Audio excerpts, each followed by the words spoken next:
Hello my dear friends, welcome back to my channel. कैसे हैं आप लोग? आई होप आप लोग बहुत अच्छे होंगे और आपकी पढ़ाई बहुत ही अच्छी चल रही होगी। आज हम लोग डिस्कस करने वाले हैं पृथ्वी के परिमंडल। ठीक है ना? यानी कि चैप्टर 5 में है हमारा पृथ्वी का परिमंडल। पूरा का पूरा इसमें हम लोग क्लाइमेट को कवर करेंगे। तो चलिए फिर स्टार्ट करते हैं। अगर आप इस चैनल पर नए हैं तो चैनल को सब्सक्राइब कर लीजिए, क्योंकि ऐसे बहुत सारे एनसीईआरटीज वीडियो जो है हम लोग आगे पढ़ने वाले हैं। चलिए तो स्टार्ट करते हैं। पृथ्वी का परिमंडल। जैसा आप पहले अध्याय में पढ़ चुके हैं कि पृथ्वी एकमात्र ऐसा ग्रह है जहां जीवन है। आपको पता है, मात्र पृथ्वी ही है जहां पर जीवन संभव है। मानव यहाँ जीवित रह सकता है, क्योंकि जीवन के लिए आवश्यक तत्व क्या क्या है? भूमि, जल, हवा पृथ्वी पर मौजूद है। अब हमें तो चाहिए ना, भूमि चाहिए, जल चाहिए, ये सारी चीजें चाहिए। पृथ्वी की सतह ऐसी है जिसमें पर्यावरण के 3 महत्वपूर्ण घटक आपस में मिलते हैं तथा एक दूसरे को क्या करते हैं? प्रभावित भी करते हैं। पृथ्वी का ठोस भाग जिस पर हम रहते हैं उसको भूमंडल कहते हैं। क्या कहा जाता है? जिस पर पृथ्वी का वह हिस्सा जिस पर हम लोग रहते हैं तो उसको भूमंडल कहा जाता है। गैस की परतें जो पृथ्वी को चारों ओर से घेरती है उसे वायुमंडल। अब ये हमारी पृथ्वी हो गई और इसके चारों तरफ आप देखेंगे तो वायुमंडल की परत है। ठीक है, जिसको एटमॉस्फेयर कहा जाता है। यहाँ पर ऑक्सीजन, नाइट्रोजन, कार्बन डाइऑक्साइड, दूसरी बहुत सारी गैसेस आपको पाई जाती है। पृथ्वी के बहुत बड़े भाग पर जल पाया जाता है, जिसे जल मंडल कहते हैं। जल मंडल में जल की सभी अवस्था जैसे बर्फ, जल, जलवाष्प, ये सारी चीजें जो हैं सम्मिलित आपको यहाँ देखने को मिलेगी। तो ये हम लोग परिमंडल के बारे में पढ़े, तो आपको ये तीनों चीज बहुत इंपॉर्टेंट। भूमंडल क्या है ये आपको याद रखना है। पृथ्वी का ठोस भाग जिस पर हम रहते हुए भूमंडल कहलाता है। वायुमंडल, पृथ्वी के चारों तरफ एक गैस की परत पाई जाती है। ठीक है ना? उसको वायुमंडल कहते हैं। इसमें बहुत सारे आपको अभी गैसेस देखने को मिलेगा और परिमंडल के नाम भी आगे आपको बताएंगे। जलमंडल, पृथ्वी का वह भाग जहाँ पर जल पाया जाता है। इसको तीन मतलब कि पूरा तीन है। भूमंडल, वायुमंडल, जलमंडल। जलमंडल जिसमें पूरा जल पाया जाता है, वायुमंडल जो चारों तरफ एटमॉस्फेयर है, भूमंडल जो पृथ्वी। ठीक है। तो जीवमंडल एक सीमित क्षेत्र है जहाँ स्थल, जल, हवा एक साथ मिलते हैं सभी प्रकार, तो उसको जीवमंडल कहते हैं। 4 मंडल है जो पूछा जाता है एग्जाम में। भूमंडल, वायुमंडल, जलमंडल, जीवमंडल। जीवमंडल वह जिसमें चारों तरफ आपका पूरा ऐसा एरिया जहाँ पर प्राणी सभी एक साथ मिलजुल के रहते हैं। स्थल, जल, हवा, ये सब साथ। ठीक है, तो एक एक करके हम लोग पढ़ते हैं। देखिए यहाँ पर क्या बोल रहा है। ग्रीक भाषा में लिथास का अर्थ है पत्थर, और एटमास का अर्थ है वाष्प, और हुडर का अर्थ है जल, बायोस का अर्थ है जीवन। ये याद रखिएगा। ग्रीक भाषा में लिथोस का अर्थ क्या होता है? पत्थर।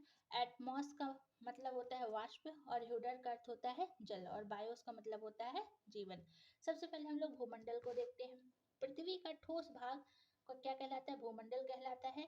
यह भू परपटी यानी क्रस्ट, यानी जैसे आप पृथ्वी देखेंगे ना तो पृथ्वी आपको ऐसे 3 परत दिखाई देगी। क्रस्ट, मेंटल और कोर। तो जो ऊपर का हिस्सा होता है उसको भूपर्पटी कहते हैं, क्रस्ट कहते हैं। जो चट्टान और मिट्टू की पतली परत होती है, जिसमें जीवों के लिए पोषक तत्व जो है यहाँ पे पाए जाते हैं। पृथ्वी की सतह को 2 भागों में बांटा जा सकता है। बड़े स्थलीय भूभाग को क्या कहेंगे? महाद्वीप कहेंगे। और तथा बड़े जलाशय को क्या कहेंगे? महासागर बेसिन कहेंगे। ठीक है। जो पृथ्वी का बड़ा हिस्सा है वह 2 भागों में डिवाइड है। एक वो हिस्सा पूरा मतलब कि जहां पास आपको देखने को मिलेगा, ये आपका जैसे मान लीजिए ये कंट्रीज हैं, तो ये हमारा पूरा का पूरा महाद्वीप हो जाएगा, और जो बीच वाला हिस्सा है यहाँ पानी दिखाई देगा तो इसको महासागर कहेंगे। ठीक है। विश्व के महासागर आपस में एक दूसरे से जुड़े हुए हैं। अभी आगे आपको चित्र में देखने को मिलेगा। विश्व में टोटल 4 महासागर हैं। कितने महासागर हैं? 4 महासागर। मान लीजिए जैसे ये ग्लोब है, ठीक है, तो यहाँ ये आपका हो गया नॉर्थ अमेरिका, ये हो गया आपका साउथ अमेरिका, ये यूरोप और एशिया हो गया, ये अफ्रीका हो गया, यहाँ ऑस्ट्रेलिया है। तो ये वाला जो हिस्सा आप देख रहे हैं ना, ये आपका कहलाएगा क्या? ये कहलाएगा आपका पैसिफिक ओशियन यानी प्रशांत महासागर। ये बीच वाला जो हिस्सा देख रहे हैं ना, ये आपका हो जाएगा अटलांटिक महासागर। ये ऊपर जो हिस्सा दिख रहा है पानी का, वो आर्कटिक महासागर। और ये हमारे भारत के पास यहाँ पास जो है इंडियन ओशियन यानी हिंद महासागर। तो 4 बड़े महासागर हैं पृथ्वी पर। कितने? 7 महाद्वीप और 4 महा सागर। 7 महाद्वीप कौन सा? North America, south America, Europe, Asia, यहाँ पे अफ्रीका, ऑस्ट्रेलिया और अंटार्कटिका। ठीक है, और 4 महासागर, प्रशांत महासागर, अटलांटिक महासागर, आर्कटिक महासागर और हिंद महासागर। ठीक है, चलिए आगे देखते हैं क्या बोल रहा है। समुद्री जल की तल सभी जगह समान होता है। स्थल की ऊंचाई को समुद्र तल से मापा जाता है, जिसे शून्य माना जाता है। ठीक है, तो यानी समुद्र जल का तल सभी जगह जो है समान होता है। स्थल की ऊंचाई को समुद्र तल से मापा जाता है, इसको क्या कहते हैं? शून्य कहते हैं। चलिए अब देखिए आगे क्या बोल रहा है। ये आप देख सकते हैं, ये थोड़ा सा उल्टा बना हुआ है, लेकिन ये पूरा पूरा जो है इस तरीके से, ये आप देखिए, ये वाला जो हिस्सा है आपका प्रशांत महासागर हो गया, ये हो गया अटलांटिक महासागर, यहाँ हिंद महासागर। ठीक है, और यहाँ ऊपर आपको मिलेगा आर्कटिक महासागर। तो आई होप आपको यहाँ तक जो है समझ में आ गया होगा। अब देखिए आगे हम लोग चलते हैं। विश्व का सबसे ऊंचा शिखर माउंट एवरेस्ट। विश्व का सबसे बड़ा शिखर कौन सा है? माउंट एवरेस्ट है, जो समुद्र तल से यानी कि हमारा जो समुद्र तल से 8,800 मीटर ऊंचा है। पूरे विश्व में सबसे ऊंचा शिखर कौन सा है? हिमालय की सबसे ऊंची चोटी है माउंट एवरेस्ट है, जो कि 8,848 मीटर है। ये आपको कहाँ मिलेगी? आपको नेपाल में देखने को मिलेगी। ठीक है ना। विश्व का सबसे गहरा प्रशांत महासागर का मेरियाना। ये दोनों पॉइंट लिख लीजिएगा शॉर्ट नोट। अच्छा, शॉर्ट नोट तो आपको हम खुद प्रोवाइड करेंगे टेलीग्राम चैनल पर, लेकिन जो लोग अपने से नोट्स बना रहे हैं तो इसको जरूर लिख लीजिएगा। विश्व का सबसे ऊंचा शिखर माउंट एवरेस्ट 8,848, और विश्व का सबसे गहरा भाग प्रशांत महासागर है, जिसको बोलते हैं मेरियाना गर्त, जिसकी गहराई है 11,022 मीटर। क्या आपने कभी कल्पना की है कि समुद्र की गहराई पृथ्वी के सबसे ऊंचे भाग में इतनी अधिक भी हो सकती है? बिल्कुल हो सकती है। ठीक है, चलिए अब देखते हैं। यहाँ पे देखिए, क्या आप जानते हैं न्यूजीलैंड के एंडमन मतलब एडमंड हिलेरी तथा भारत के तेंजिंग नार्गे शेरपा 29 मई 1953 को पृथ्वी के सबसे ऊंचे शिखर माउंट एवरेस्ट पर चढ़ने वाले पहले व्यक्ति थे। माउंट एवरेस्ट पर चढ़ने वाले पहले व्यक्ति कौन थे? 29 मई 1953 को तेंजिंग नॉर्गे शेरपा, ये भारत के थे। ठीक है ना। न्यूजीलैंड के एडमंड हिलेरी और भारत के, इसको भी नोट कर लीजिए, क्या नाम है इनका? तेंजिंग नॉर्गे शेरपा, 29 मई 1953। ठीक है। और जापान की जुंको तोबई विश्व की पहली महिला थी, जिन्होंने 16 मई 1975 को माउंट एवरेस्ट पर कदम रखा। और बछेंद्री पाल भारत की पहली महिला, जिसे 23 मई 1984 को एवरेस्ट पर अपना कदम रखा। तो यहाँ पास जो है 29 मई 1953, यानी कि भारत का तेंजिंग नॉर्गे शेरपा 29 मई 1953 का पृथ्वी के सबसे ऊंचा शिखर माउंट एवरेस्ट पर चढ़ने वाले पहले व्यक्ति बनते हैं। और जापान की जुंको तबई विश्व की पहली महिला थी, जिसने 16 मई 1975 को माउंट एवरेस्ट पर कदम रखा। ठीक है, तो आई होप आपको यहाँ तक समझ में आ रहा होगा। अब देखिए, बात करते हैं महाद्वीप क्या होते हैं। पृथ्वी पर 7 महाद्वीप है, जैसा कि मैंने आपको बताया कौन कौन से हैं, और ये सभी मतलब कि अपने जल राशि पानी के द्वारा जो है एक दूसरे से अलग होते हैं। यह है एशिया, यूरोप, अफ्रीका, उत्तरी अमेरिका, दक्षिणी अमेरिका, ऑस्ट्रेलिया, अंटार्कटिका। टोटल 7 महाद्वीप है हमारे पृथ्वी पर, और 4 महासागर है, हिंद महासागर, प्रशांत महासागर, ठीक है ना, आर्कटिक और अटलांटिक महासागर। अब देखिए आगे क्या बोल रहा है। विश्व के मानचित्र को आपके पास वर्ल्ड मैप है, आप उसमें देख सकते हैं कि कितना बड़ा भाग जो है उत्तरी गोलार्ध में पाया जाता है। अब देखिए, एशिया विश्व का सबसे बड़ा महाद्वीप है। एशिया के बारे में थोड़ा सा हम लोग जान लेते हैं। मतलब टोटल 7 महाद्वीप है। कितने महाद्वीप है? 7। ठीक है, तो ये 7 महाद्वीपों में सबसे पहले एशिया के बारे में। विश्व का सबसे बड़ा महाद्वीप यह पृथ्वी के कुल क्षेत्रफल का एक है, मतलब पूरे वर्ल्ड में सबसे बड़ा महाद्वीप कौन सा है? एशिया। ठीक है, एशिया सबसे बड़ा महाद्वीप है, और यह पृथ्वी के पूर्वी गोलार्ध में स्थित है। हम पहले आपको पृथ्वी बना लेते हैं। ये देखिए हमारी पृथ्वी हो गई। एशिया की बात करें तो ये आपका यूरोप हो जाएगा, यहाँ यूराल माउंटेन है, और ये पूरा एशिया का हिस्सा है। ठीक है, यहाँ पे आपका छोटा सा भारत, तो यहाँ पे हट गया, ये आपका एशिया। ठीक है ना, ये एशिया, यहाँ पे छोटा सा भारत हो जाएगा। अब इसकी स्थिति देखिए कहाँ है। ये पृथ्वी के नॉर्थ ईस्ट में है, यानी उत्तर पूर्व में। इसकी दिशा कौन सी है? उत्तर पूर्व। ये जो एशिया है इसकी दिशा क्या है? उत्तर पूर्व।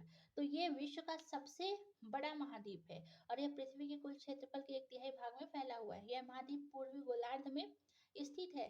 कर्क रेखा, कर्क रेखा जो हमने आपको पढ़ाया हुआ है इसी के बीचों बीच से गुजरती है कर्क रेखा। ठीक है ना, हमने बोला है ना 3 रेखाएं होती हैं आपके क्वेटर यानी भूमध्य रेखा, कर्क रेखा और मकर रेखा। तो कर्क रेखा भारत के बीचों बीच से गुजरती है। ठीक है ना। एशिया के पश्चिम में, एशिया के पश्चिम यानी यहाँ आपको यूराल माउंटेन मिलेगा, यहाँ पास यूराल माउंटेन है। और ये यूरोप से मतलब ये दोनों ना आपको इकट्ठा दिखाई देंगे। जैसे मान लीजिए ये ग्लोब है और ये आपका यूरोप हो गया और यहाँ पे आपको यूराल माउंटेन मिलेगा और फिर इधर एशिया, यानी ये जो यूराल माउंटेन है ना, यूराल माउंटेन के पूर्व में एशिया है और यूराल माउंटेन के पश्चिम में यूरोप है। यूराल माउंटेन है जो इन दोनों को एक दूसरे से अलग करता है। ठीक है। यूरोप एवं एशिया के संयुक्त भाग को यूरेशिया, अब इसीलिए ये पूरे भाग को यूरेशिया कहते हैं, जिसको यूरोप प्लस एशिया कहा जाता है। तो ये हम लोगों ने एशिया के बारे में जाना। अब यूरोप के बारे में पढ़ते हैं। यूरोप एशिया में बहुत छोटा है। यूरोप जो है एशिया से काफी छोटा है। ठीक है, यूरोप जो है काफी छोटा है और यह महाद्वीप एशिया के पश्चिम में स्थित है। आपने देखा ये हमारा एशिया हो गया और यहाँ पे आपका यूरोप है जो छोटा है। ठीक है ना, ये और छोटा आएगा, एशिया थोड़ा और बड़ा आएगा। तो ये बहुत ही छोटा है और यह आर्कटिक, ये आर्कटिक वृत्त, यहाँ से हमने पिछले क्लास में पढ़ा है आर्कटिक वृत्त जो 66.5 डिग्री से क्रॉस होती है, तो यहाँ से गुजरता है। यह 3 तरफ से जल से घिरा हुआ है, यानी कि इधर पानी और एक इधर भी पानी है। ठीक है, लेकिन इधर जो है एक तरफ एशिया से ये टच में है। विश्व के मानचित्र को आप जरूर वर्ल्ड मैप रखिए और अच्छे से स्थिति को देखिए तो बहुत अच्छे समझ में आएगा। तो ये हम लोगों ने बात किया यूरोप के बारे में। अब देखते हैं अफ्रीका। अफ्रीका एशिया के बाद विश्व का दूसरा सबसे बड़ा द्वीप, मतलब सबसे बड़ा जो आपका हो गया एशिया, एशिया के बाद अब दूसरा कौन सा है? अफ्रीका। ठीक है ना, अफ्रीका जो कि विषुवत वृत्त यानी कि एकदम से बीच से गुजरता है। ये जो है पूरा का पूरा ये आपका अफ्रीका यहाँ पे देखने को मिलेगा। ठीक है ना, यहीं से हमारी इक्वेटर गुजरती है और इसी के बीच से नीचे कर्क रेखा, मकर रेखा भी गुजरती है, क्योंकि कर्क रेखा तो भारत से गुजरती है। तो ये आपका हो जाएगा क्या? मकर रेखा। तो यहाँ पास देखिए विषुवत रेखा 0 डिग्री अक्षांश रेखा इसी महाद्वीप के मध्य से गुजरती है और अफ्रीका का बहुत बड़ा भाग उत्तरी गोलार्ध में स्थित है। ये इतना बड़ा है अफ्रीका की इसका और हिस्सा, जैसे ये मान लीजिए इक्वेटर हो गया, उत्तरी गोलार्ध में भी इसका हिस्सा है और दक्षिणी गोलार्ध में भी है।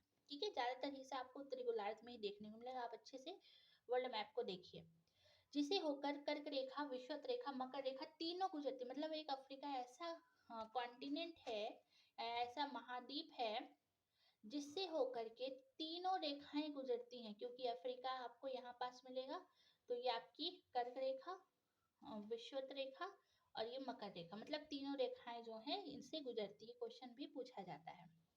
सहारा रेगिस्तान विश्व का सबसे बड़ा रेगिस्तान आपको यहीं अफ्रीका में दिखाई देगा। सबसे गर्म और सबसे बड़ा यही आपको सहारा रेगिस्तान या अफ्रीका में दिखाई देगा, जो कि अफ्रीका में स्थित है।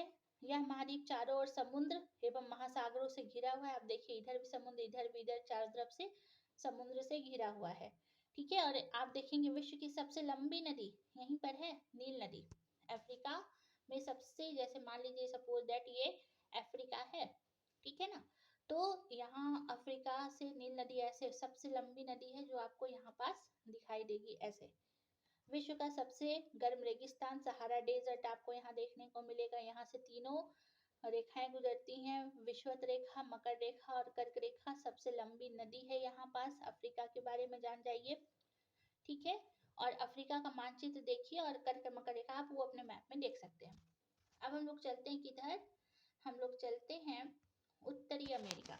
ठीक है, अगला उत्तरी अमेरिका विश्व का तीसरा सबसे बड़ा महाद्वीप है। सबसे पहले ये एशिया, दूसरे नंबर पे अफ्रीका, तीसरे नंबर पे नॉर्थ अमेरिका।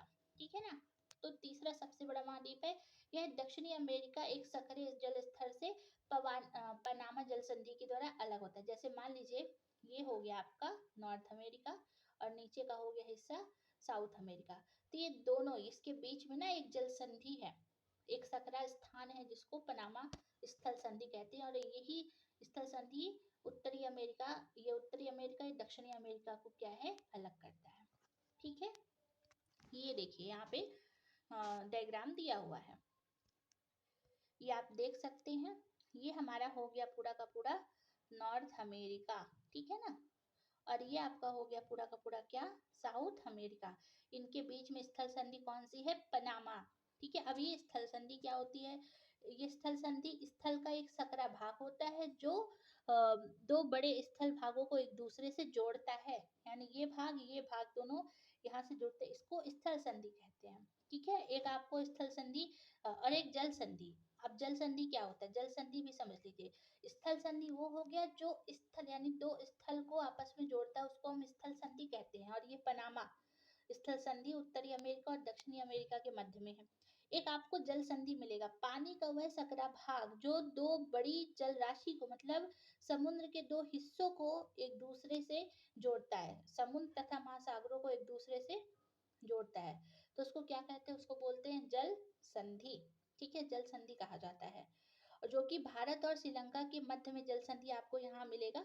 इधर श्रीलंका है और इधर भारत है, यहाँ पे आपको इधर इन दोनों के मध्य में जल संधि मिलेगी। तो जल संधि जो देखिए यहाँ पे जल संधि क्यों, क्योंकि इधर आप बंगाल की खाड़ी का पानी और इधर अरब सागर का पानी यानी पूरा ही हिंद महासागर का पानी, ये दोनों पानी एक दूसरे से ऐसे यहाँ पे जुड़ते हैं, इसको कहते हैं जल संधि।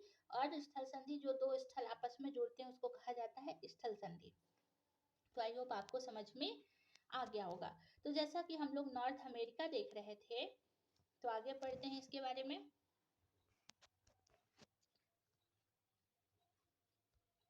यह महाद्वीप पूरी तरह से उत्तर एवं पश्चिमी गोलार्ध में स्थित है, पूरी तरीके से आप देखेंगे ना तो यह आपको उत्तर यहाँ पे दिखाई देगा नॉर्थ अमेरिका, तो उत्तर पश्चिमी गोलार्ध में आपको दिखाई देगा। यह महाद्वीप 3 महासागरों से घिरा हुआ है। क्या आप इन महासागरों के नाम बता सकते हैं, ठीक है, आप चेक करिए मैप में, वहां से देखिए कौन कौन से महासागरों से घिरा हुआ है, और फिर आप नीचे कमेंट में जरूर बताइएगा। चलिए अब हम लोग चलते हैं साउथ अमेरिका।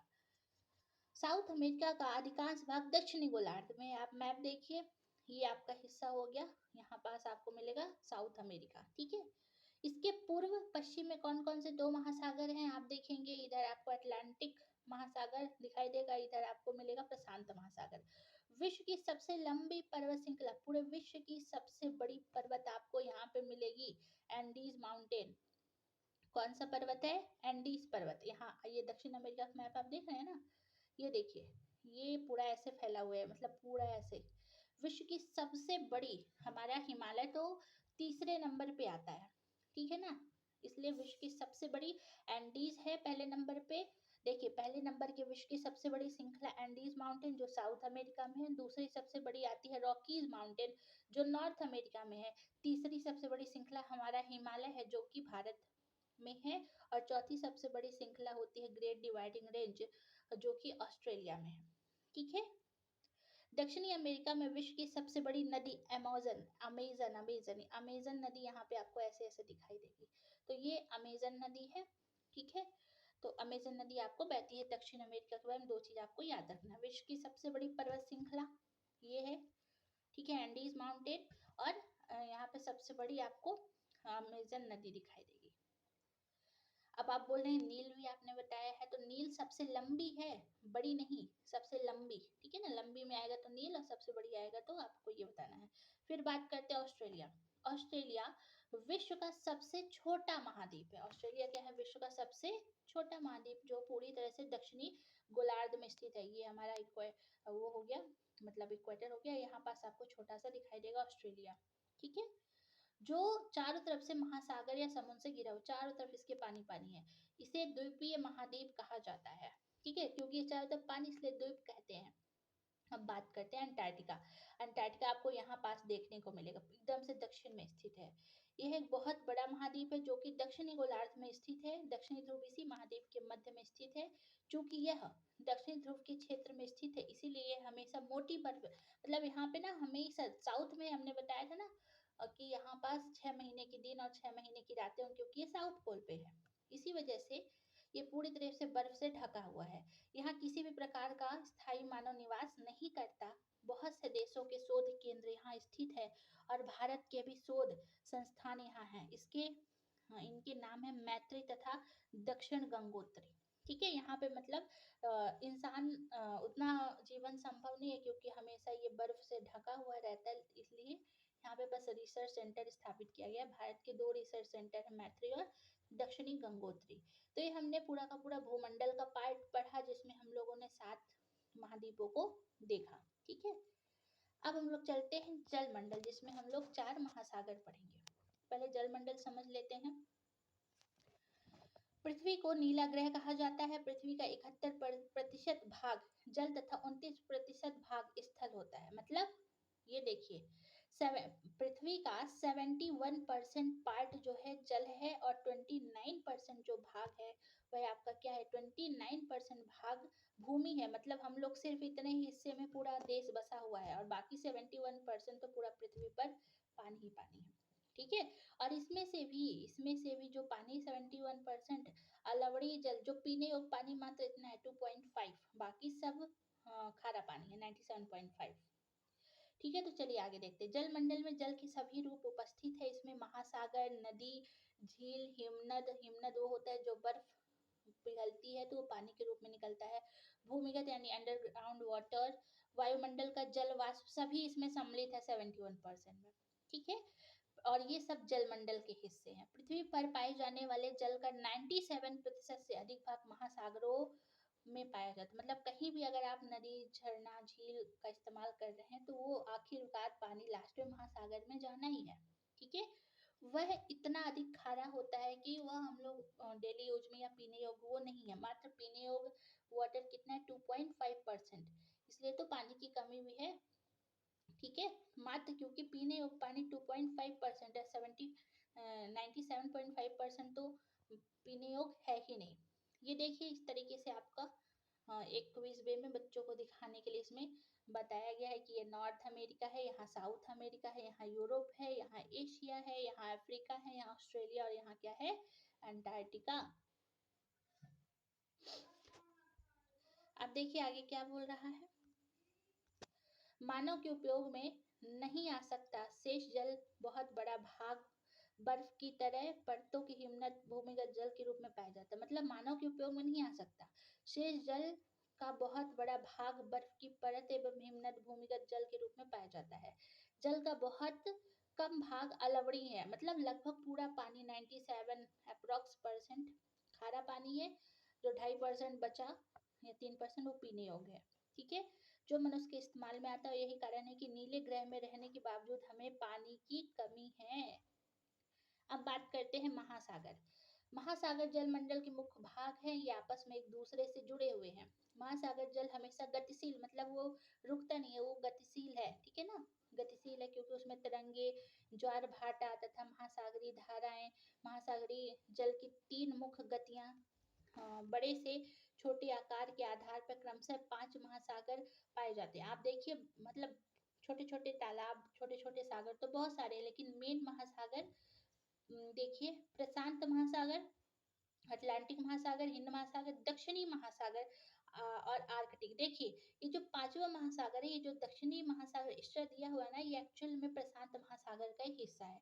जो प्रशांत महासागर है, तो प्रशांत महासागर का ये जो आधा पानी है ये दक्षिण में चला जाता है, तो इसको उसी के हिस्से को दक्षिणी महासागर कहा जाता है, वरना 4 ही महासागर है। ठीक है ना। आप देखिए आगे क्या बोल रहा है। थोड़ा सा हम लोग ये हिस्सा देखते हैं क्या बोलता है। प्रशांत महासागर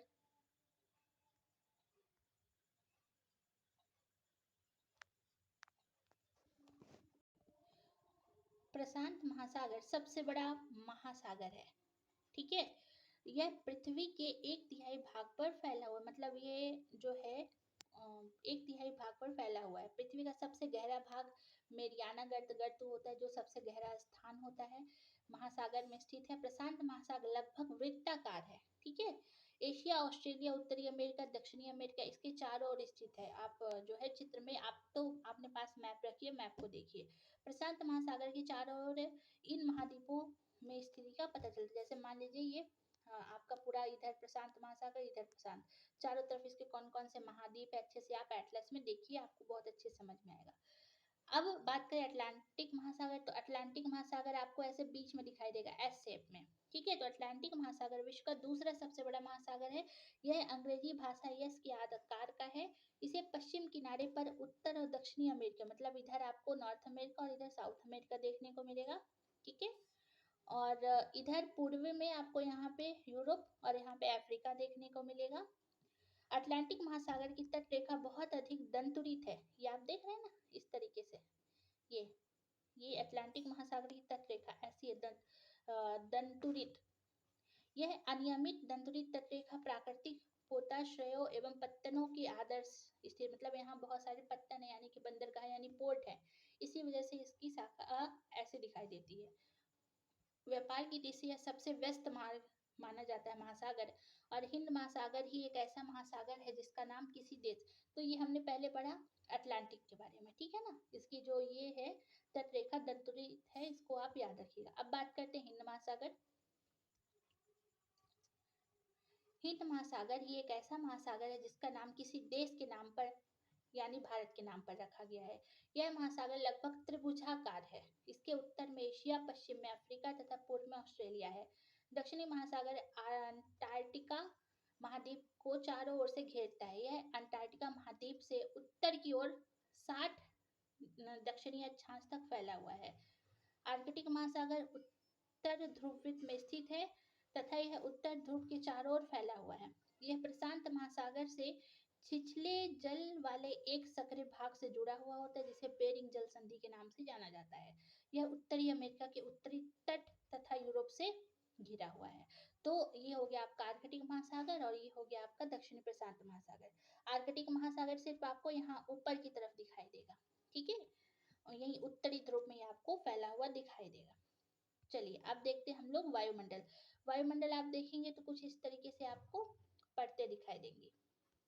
ये जो है इसको कहते हैं क्षोभ मंडल, सबसे निचला भाग होता है क्षोभ मंडल। इसके ऊपर आपको समताप मंडल, इसके ऊपर आपको मध्य मंडल और सबसे बाह्य मंडल होता है, मतलब एक होता है आयन मंडल और एक सबसे बहिमंडल होता है, ठीक है। क्षोभ मंडल में ही सारी मौसमी घटनाएं होती है। तो चलिए हम लोग वायुमंडल पढ़ते हैं। हमारी पृथ्वी चारों ओर गैस की एक परत से घिरी हुई है जिसे वायुमंडल कहा जाता है। वायु की यह पतली परत इस ग्रह का महत्वपूर्ण अटूट भाग है। यह हमें ऐसी वायु प्रदान करती है जिससे हम लोग सांस लेते हैं। यह वायुमंडल हम लोगों का सूर्य की कुछ हानिकारक किरणों से बचाता भी है। वायुमंडल लगभग 1600 किलोमीटर यानी पूरा ऊपर से लेके बहिमंडल तक आप जाएंगे तो अप्रोक्स 1600 किलोमीटर ऊंचाई तक फैला हुआ है। वायुमंडल को उसके घटकों, तापमान, अन्न के आधार पर 5 परतों में बांटा गया। कौन कौन सी 5 परतें? क्षोभ मंडल, समताप मंडल, आयन मंडल, ठीक है ना, मध्य मंडल, आयन मंडल और बहिमंडल। ये आपको 5 परतें देखने को मिलेगी। कौन कौन सी? फिर से देख लीजिए। क्षोभ मंडल, देखिए सबसे नीची परत क्षोभ मंडल, समताप मंडल, मध्य मंडल, आयन मंडल, एक सबसे ऊपर आपको मिलेगा क्या? आयन मंडल, मतलब बाह्य मंडल। देखिए आप याद रख सकते हैं EIMOST, आईमोस्ट, ठीक है, EIMOST ऐसे आप रख सकते हैं। T से ट्रोपोस्फियर यानी कि क्षोभ मंडल, S से स्ट्रेटोस्फियर, ठीक है। फिर एक होता है ओजोनोस्फियर, ईस्टर लेयर होती है जो आप याद कर सकते हैं। फिर होता है जिसको ओजोन लेयर भी कहते हैं। फिर एक होता है मध्य मंडल जिसको मेसोस्फीयर कहते हैं। फिर एक होता है आयन मंडल जिसको आयनोस्फीयर कहा जाता है और सबसे बाह्य मंडल होता है एक्सोस्फीयर। तो ये ट्रिक है जिससे आप जो है इसकी सीरीज को याद रख सकते हैं, ठीक है। EIMOST।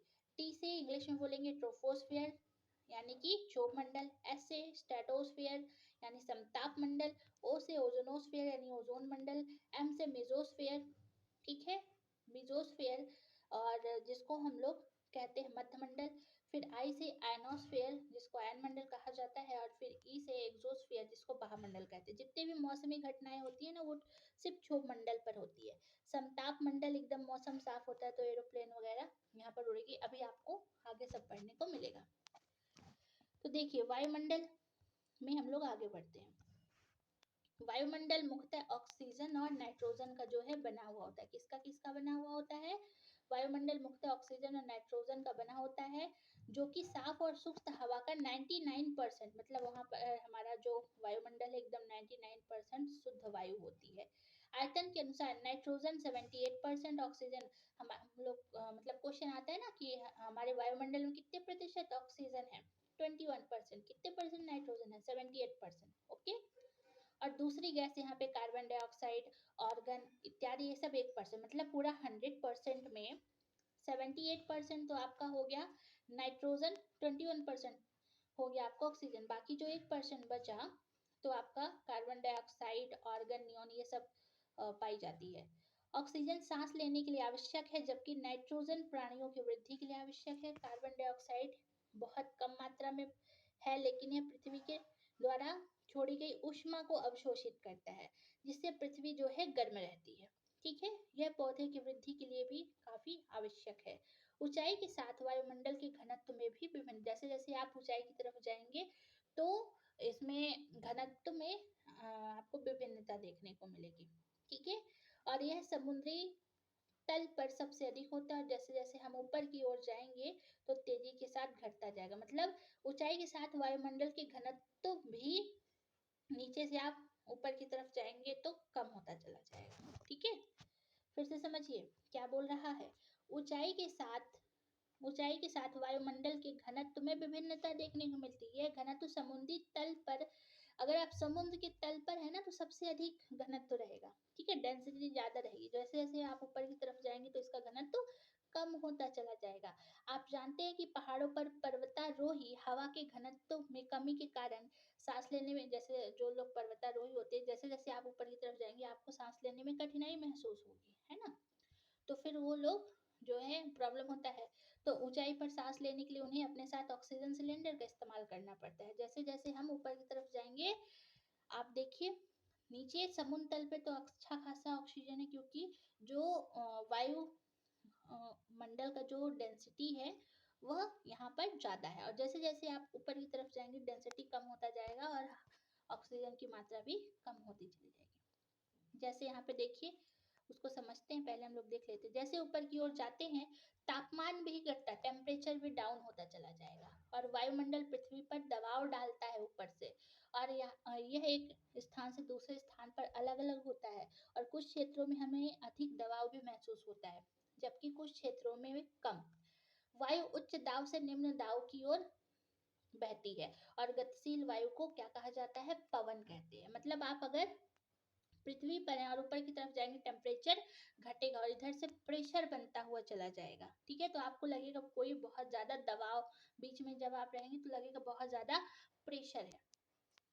ठीक है, तो जीव मंडल को पढ़ने से पहले इसको समझ लीजिए। ये देखिए इस तरीके से डायग्राम बना हुआ है, ये हमारा पूरा जल का हिस्सा है जिसको जल मंडल कहते हैं, ये वायु का हिस्सा है जिसको वायुमंडल कहा जाता है, ये पूरा पूरा स्थल मंडल है जिसमें हम लोग रहते हैं। और ये जो जीव जंतु दिखाई दे रहे हैं ना, ये आपको बायोस्फीयर के पार्ट है, यानी कि आपका ये जैव मंडल या जीव मंडल कहते हैं, ये आखिरी पार्ट है हमारा। जीव मंडल क्या होता है, देखिए जीवमंडल स्थल जल हवा के बीच एक सीमित भाग है। यह वह भाग है जहां हम जीवन मौजूद है। यहाँ जीवों की बहुत सी प्रजातियां पाई जाती है। सूक्ष्म जीवों की बैक्टीरिया से लेकर के बड़े बड़े स्तनधारियों के आकार में पाया जाता है। मनुष्य सहित सभी प्राणी जीवित रहने के लिए एक दूसरे तथा जीवमंडल में जुड़े हुए हैं। जीवमंडल के प्राणियों को मुख्यतः दो भाग, जीव जंतु जगत, पादप जगत में मतलब ये पूरा का पूरा जो है जीव मंडल बनाया गया। तो जीव मंडल के प्राणियों को मुख्यतः दो भागों में विभाजित किया गया है। एक हमारा जंतु जगत और पादप, मतलब कि जो जीव जंतु रहते हैं उसको जंतु जगत कहते हैं, और जो प्लांट में भी वैरायटी जो होती है वो पादप जगत कहलाता है। पृथ्वी के ये तीनों परिमंडल आपस में पारस्परिक क्रिया करते हैं तथा एक दूसरे को किसी न किसी रूप में प्रभावित करते हैं। उदाहरण के लिए लकड़ी तथा खेती के लिए वनों को काटा जाए तो इसे ढलुआ भाग पर मिट्टी का कटाव तेजी से होने लगता है। इसी प्रकार प्राकृतिक आपदाएं जैसे भूकंप से पृथ्वी की सतह में परिवर्तन भी हो जाता है। हाल ही में सुनामी के कारण अंडमान निकोबार द्वीप समूह का कुछ भाग पानी में डूब भी गया है, और झील तथा नदियों में दूषित पदार्थों के प्रवाहित होने से उनका जल मानव के इस्तेमाल लायक भी नहीं रहा, पूरा का पूरा पानी दूषित हो चुका है। यह जल दूसरे जीवों को भी नुकसान पहुंचाता है। ठीक है, तथा उद्योग तापीय विद्युत संयंत्र, गाड़ियों का उत्सर्जी पदार्थ वायु को प्रदूषित करता है। और कार्बन डाइऑक्साइड वायु का एक महत्वपूर्ण घटक है, लेकिन कार्बन डाइऑक्साइड की मात्रा में वृद्धि के कारण पृथ्वी के तापमान में भी काफी वृद्धि हो जाती है। इसे भूमंडलीय तापन कहा जाता है। मतलब देखिए, उद्योग, जैसे हमारे आसपास कितने सारे इंडस्ट्रीज हैं, गाड़ियों से निकलने वाली धुआं है जो हमारे वायुमंडल को क्या कर रही, पॉल्यूटेड कर रही है, प्रदूषित कर रही है। तो उससे निकलने वाला जो CO2 है हमारा, ठीक है, ये भी बहुत ही महत्वपूर्ण घटक है जो कार्बन डाइऑक्साइड की मात्रा में वृद्धि करता है। और ये CO2 को और क्या कर रहा है, बढ़ा रहा है। और इसी वायुमंडल में जो CO2 की मात्रा बढ़ती है तो इसे भूमंडलीय तापन कहा जाता है। ये इंपॉर्टेंट है, ठीक है। जब भूमि में टेम्परेचर हाई होता है, आप देखते हैं दिन के समय में जो है टेम्परेचर जो है बहुत ज़्यादा हो जाता है। और आप देखेंगे रात में सूरज ढलने के बाद भी टेम्परेचर हाई होता है। क्यों? क्योंकि हमारी जो CO2 होती है ना, बहुत ज़्यादा मात्रा में फैल जाती, इसीलिए रात में भी मौसम थोड़ा सा आपको उतना ठंडा दिखाई नहीं देगा। इसलिए भूमंडल, वायुमंडल, जलमंडल के बीच एक प्राकृतिक संतुलन बनाए रखने के लिए पृथ्वी के संसाधनों को सीमित उपयोग करना आवश्यक है। ये नहीं कि हम लोग अंधाधुंध जो है इस्तेमाल करते रहें।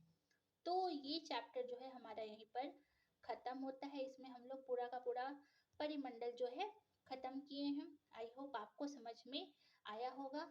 अगर आपको ये वीडियो पसंद आया हो तो लाइक शेयर सब्सक्राइब जरूर करिएगा, और कोई भी प्रॉब्लम हो नीचे कमेंट में जरूर बताइएगा। हाँ, इसका शॉर्ट नोट्स आपको टेलीग्राम चैनल पर मिल जाएगा, आप वहाँ जाइए, आपको शॉर्ट नोट प्रोवाइड हो जाएगा। नीचे कमेंट में जरूर बताइए कोई प्रॉब्लम हो। मिलते हैं फिर नेक्स्ट वीडियो में। Thank you so much. जय हिंद।